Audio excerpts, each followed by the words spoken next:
Yes, good morning students. तो आप लोग इलेक्ट्रोकेमिस्ट्री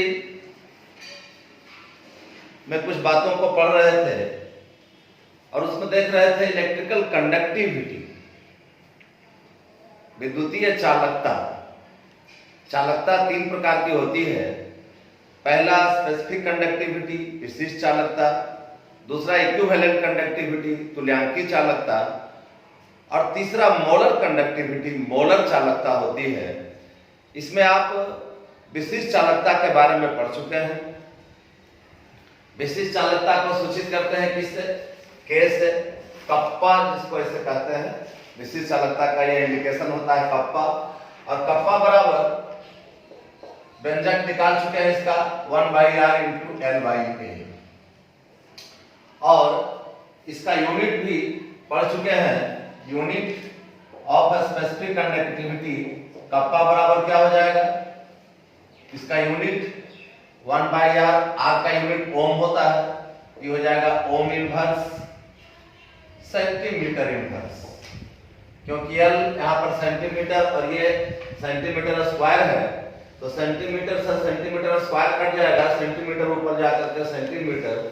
तो ये स्पेसिफिक कंडक्टिविटी और यह उसका यूनिट पढ़ चुके हैं। और इसके बारे में एक और बात पढ़े थे कि जब विद्युत अपघट्य के घोल का आयतन बढ़ता है, यानी जब घोल की तनुता बढ़ती है, तो विशिष्ट चालकता घटती जाती है। इसको भी अलग से एक व्यंजक के द्वारा बताए थे। और अब दूसरा कंडक्टिविटी है जिसको कहते हैं इक्विवेलेंट कंडक्टिविटी।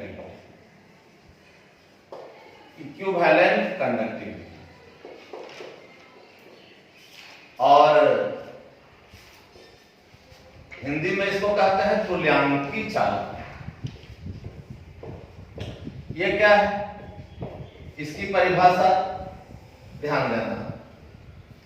किसी विद्युत अपघट्य के एक तुल्यांकी भार की चालकता को तुल्यांकी चालकता कहा जाता है। फिर से ध्यान देना, किसी विद्युत अपघट्य के 1 ग्राम तुल्यांक या 1 ग्राम समतुल्यांक के घोल की चालकता को ही तुल्यांकी चालकता कहा जाता है। और तुल्यांकी चालकता को लैम्डा से सूचित किया जाता है। तो लैम्डा बराबर क्या हो जाएगा? तो तुल्यांकी चालकता की परिभाषा है, उसके अनुसार ध्यान दो, यदि किसी विद्युत अपघट्य के 1 ग्राम समतुल्यांक या 1 ग्राम तुल्यांक को VCC आयतन में घुलाया गया हो, तो इसी घोल की चालकता को उस विद्युत अपघट्य की तुल्यांकी चालकता कहेंगे। अर्थात तुल्यांकी चालकता जिसे लैम्डा से सूचित करते हैं, या लैम्डा बराबर हो जाएगा VCC, घोल की चालकता। ये घोल का आयतन है V, CC का मतलब समझ रहे हैं? CC माने होता है संक्षेप में ऐसे CC, और ऐसे इसको लिख सकते हैं क्यूबिक सेंटीमीटर। क्यूबिक सेंटीमीटर, या ऐसा लिख सकते हैं सेंटीमीटर क्यूब।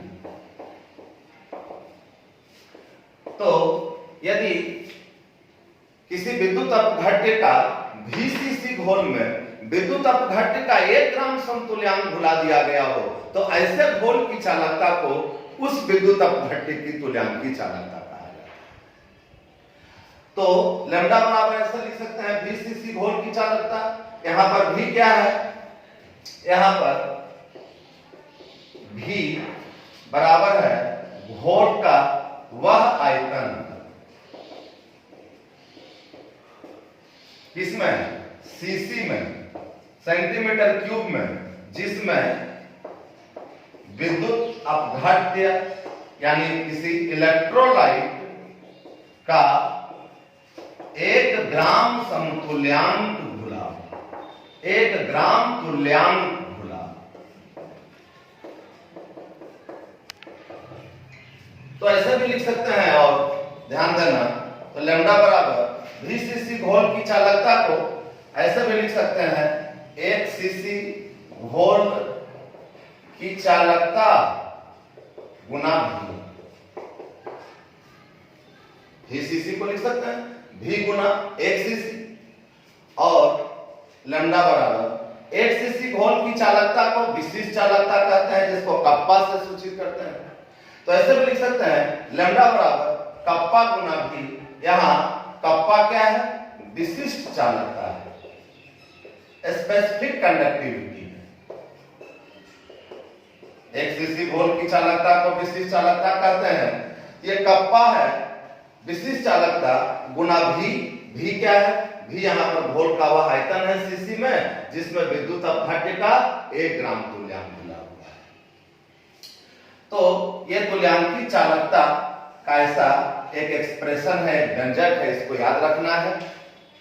और इस व्यंजक से यहां पर यह भी स्पष्ट होता है कि जब घोल का आयतन बढ़ता है, जब भी बढ़ता है, यानी घोल का डाइल्यूशन बढ़ाते जाएं, तो तुल्यांकी चालकता भी बढ़ती जाती है।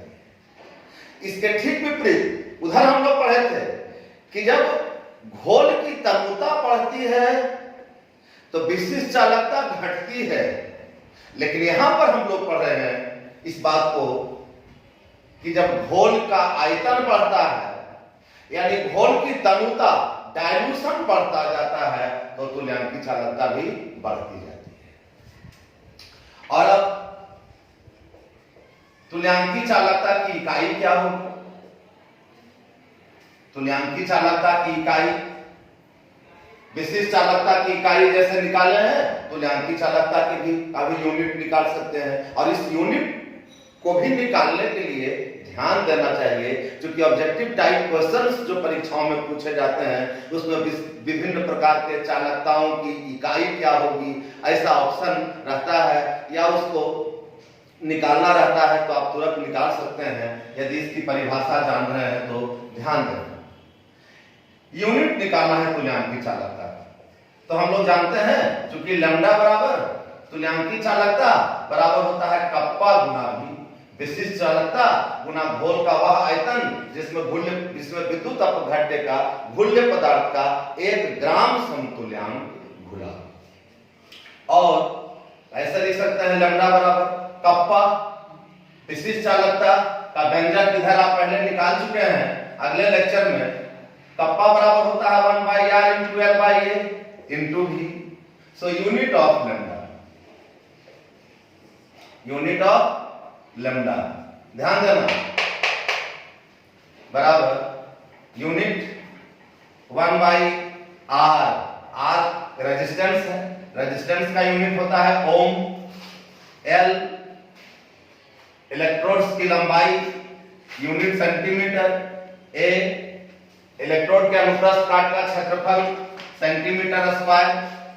V घोल का आयतन किसमें? सीसी में, सीसी माने सेंटीमीटर क्यूब, जिसमें घुल्य का 1 ग्राम समतुल्यांक मिला हुआ हो।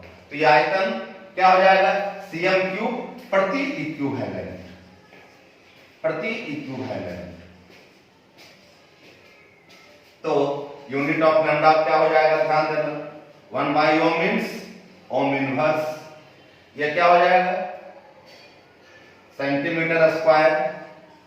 इक्विवेलेंट ऊपर जाकर के हो जाएगा इक्विवेलेंट इनवर्स। तो यूनिट ऑफ लैम्डा क्या हो गया? यूनिट ऑफ लैम्डा माने तुल्यांकी चालकता की इकाई ohm inverse cm square equivalent inverse, जबकि विशिष्ट चालकता का इकाई क्या था? Ohm inverse cm inverse. ठीक है, तो ये दूसरा टाइप का इलेक्ट्रिकल कंडक्टिविटी के बारे में हम लोग अभी तक पढ़े। तीसरा एक और कंडक्टिविटी का टाइप है जिसको कहते हैं मोलर चालकता। मोलर चालकता, मोलर कंडक्टिविटी। यह मोलर कंडक्टिविटी क्या है? किसी विद्युत अपघट्य के 1 मोल के घोल की चालकता को मोलर चालकता कहा जाता है। ध्यान देना, मोलर चालकता की परिभाषा किसी विद्युत अपघट्य के 1 मोल के घोल की चालकता को मोलर चालकता कहा जाता है, मोलर कंडक्टिविटी कहा जाता है, मोलर कंडक्टिविटी। और हिंदी में इसी को कहते हैं मोलर चालकता। किसी विद्युत अपघट्य के 1 मोल के घोल की चालकता को मोलर चालकता कहा जाता है, जिसे म्यू से सूचित किया जाता है। तो यदि किसी विद्युत अपघट्य के 1 मोल को घोल के VCC आयतन में घुला दिया जाए तो उसी VCC घोल की चालकता उस विद्युत अपघट्य की मोलर चालकता होगी। सो मोलर चालकता म्यू बराबर हो जाएगा VCC घोल की चालकता।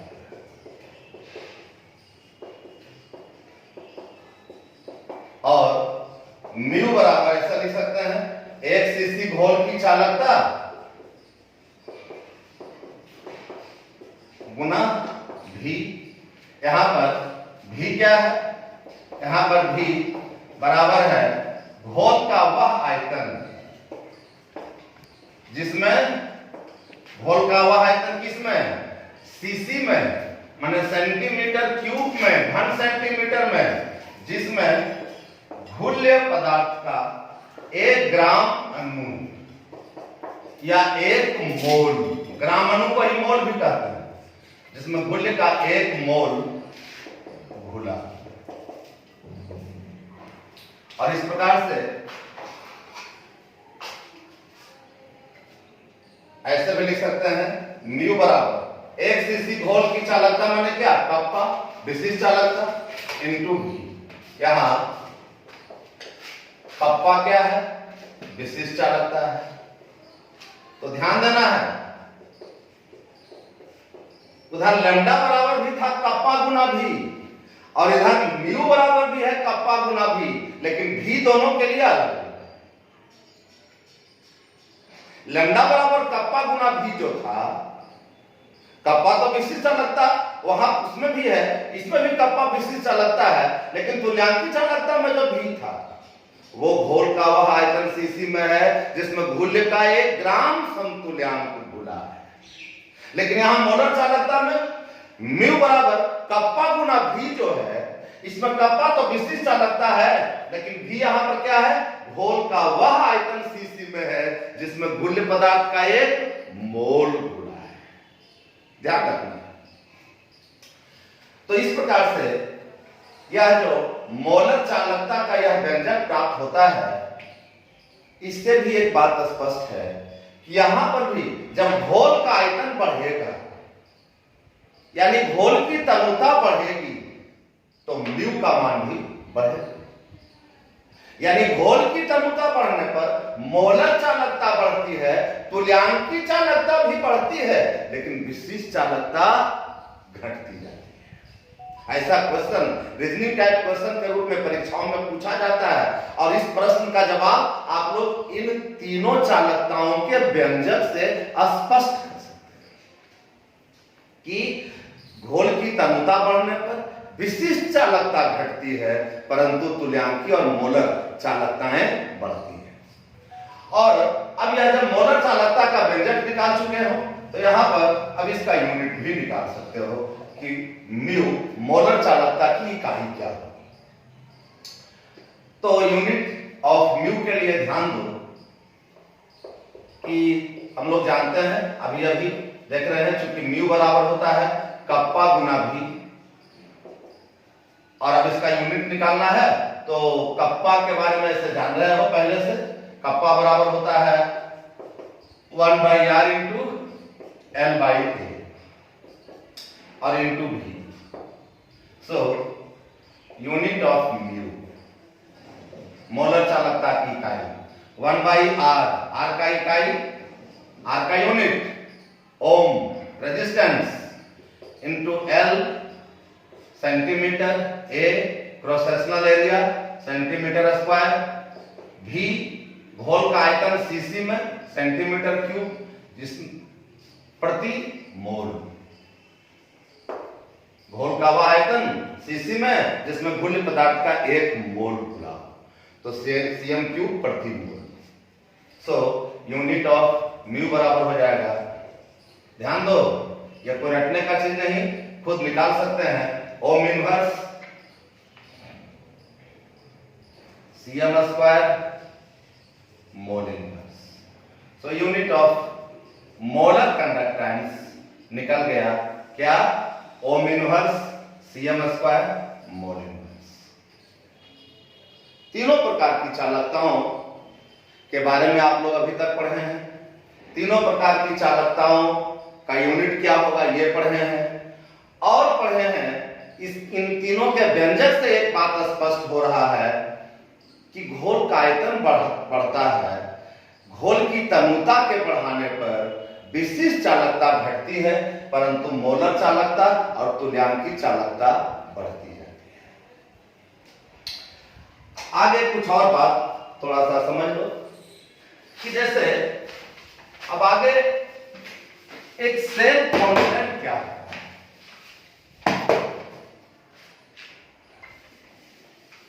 और 2-3 मिनट की एक बात और थोड़ा सा ध्यान से समझ लो, उसके बाद फिर आगे की बात और आगे बताएंगे। आज एक और छोटा सा बात समझ लो, सेल कांस्टेंट क्या होता है, सेल स्थिरांक क्या होता है। ध्यान देना, किसी भी सेल में इलेक्ट्रोड के बीच की दूरी और इलेक्ट्रोड के क्षेत्रफल के अनुपात को सेल कांस्टेंट कहा जाता है। तो यदि किसी भी सेल में इलेक्ट्रोड्स के बीच की दूरी L और इलेक्ट्रोड का क्षेत्रफल A को ठीक ठीक ज्ञात कर लिया जाए तो सेल कांस्टेंट को निकाला जा सकता है।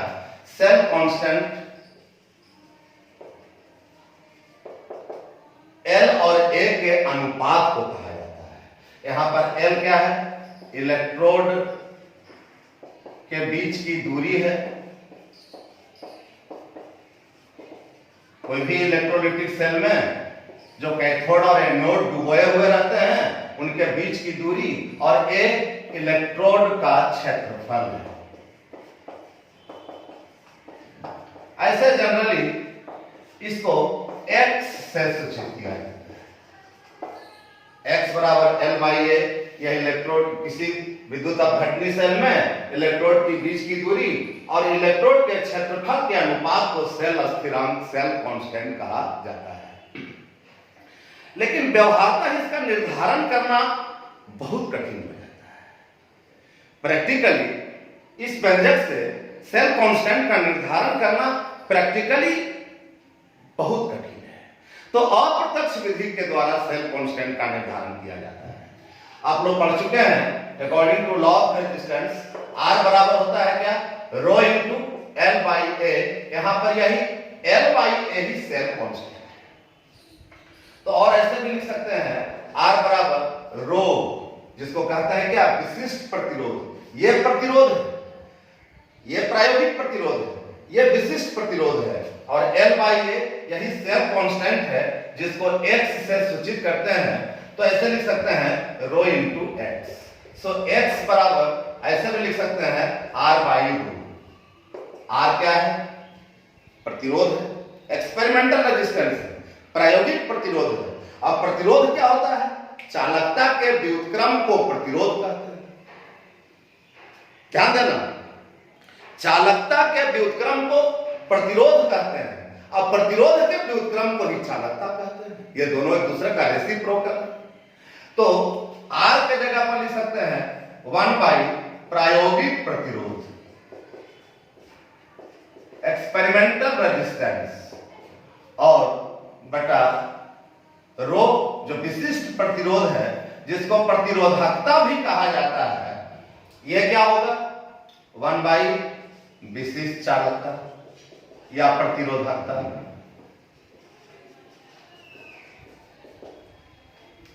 तो सेल कांस्टेंट का एक दूसरा एक्सप्रेशन जिसके द्वारा हम लोग सेल कांस्टेंट का निर्धारण कर सकते हैं, x बराबर होता है क्या, R/रो।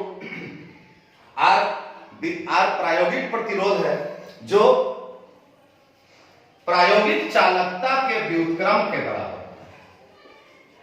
प्रायोगिक प्रतिरोध क्या होता है? प्रायोगिक चालकता के व्युत्क्रम के बराबर होता है। तो R बराबर ऐसे लिख सकते हैं 1 बटा प्रायोगिक चालकता। और ये क्या है? विशिष्ट प्रतिरोध है। तो विशिष्ट प्रतिरोध क्या है? विशिष्ट चालकता के व्युत्क्रम को विशिष्ट प्रतिरोध कहते हैं। तो ऐसे लिख सकते हैं X बराबर विशिष्ट चालकता बटा प्रायोगिक चालकता, विशिष्ट चालकता बटा प्रायोगिक चालकता। और विशिष्ट चालकता का मान आसानी से निर्धारित किया जा सकता है। इसके लिए विशिष्ट चालकता का निर्धारण करने के लिए एक स्थिर तापक्रम पर किसी विद्युत अपघट्य के मानक घोल की चालकता की विशिष्ट चालकता ज्ञात की जाती है। जैसे N/50 KCl का 25 डिग्री सेंटीग्रेड टेम्परेचर पर विशिष्ट चालकता का मान होता है 0.00275 ओम इनवर्स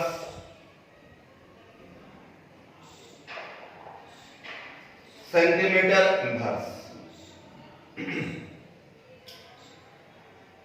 ये 0.00275 ओम इनवर्स सीएम इनवर्स विशिष्ट चालकता। इस यह मान कोलरॉस नाम के एक वैज्ञानिक ने निकाला था। 25 डिग्री सेल्सियस पर N/50 KCl की विशिष्ट चालकता का मान इतना होता है और यदि प्रयोग से उसकी चालकता निकाल ली जाए तो आप सेल स्थिरांक का मान निकाल सकते हैं। तो ऐसी स्थिति में सेल स्थिरांक बराबर क्या हो जाएगा?